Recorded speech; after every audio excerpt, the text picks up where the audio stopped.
Welcome to World Harness Racing Podcast number 12. I'm your host, Rocky Skierman. World Harness Racing available online at Amazon.com. Denmark.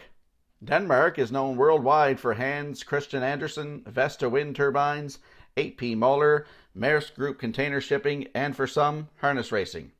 Although harness racing has been around Denmark for almost 200 years, it was not until 1881 that the first harness track came about. It only lasted for about 10 years, and then in 1891 a new track was built north of the capital of Copenhagen. The new track was named Charlottenlund Travbane.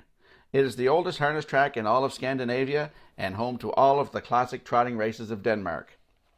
Charlottenlund was, for many years, the only harness track in the country, but as the interest grew for trotting, so too did the interest to have another track, which was then built in Copenhagen on the island of Amager.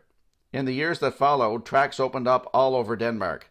Today, there are 8 harness tracks, with 3 of those offering flat racing as well.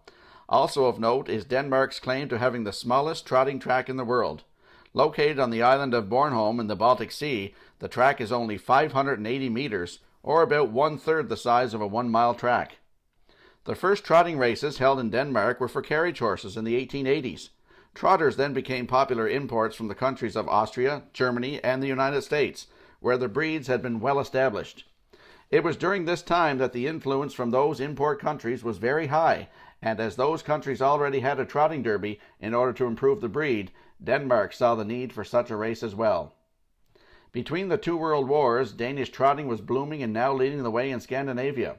Danish horsemen would often visit the United States and buy stallions, mares and foal, and racehorses too, all complementary to the improvement and success of the breed in Denmark.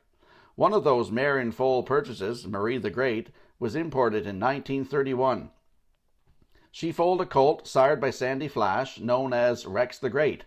Rex the Great was the absolute star of his crop. He won the Criterium, as well as the Dansk Traver Derby, before going on to become a very influential sire. In fact, he was the father of 4 Derby winners. Let's grow harness racing together. World Harness Racing sponsors include Century Downs Racetrack and Casino, Prince Edward Island Harness Racing Industry Association, the Hambletonian Society, Meridian Farms taking standardbred racing to new heights, Red Shores Racetrack and Casino, Hanover, the greatest name in harness racing, the province of Prince Edward Island, Standardbred Canada, Woodbine Entertainment, Meadowlands Racing and Entertainment, Hippodrome 3 Rivers, Winback Farm, Preferred Equine, Terra Hill Stud, Woodland Stud, and the Raceway at Western Fair District.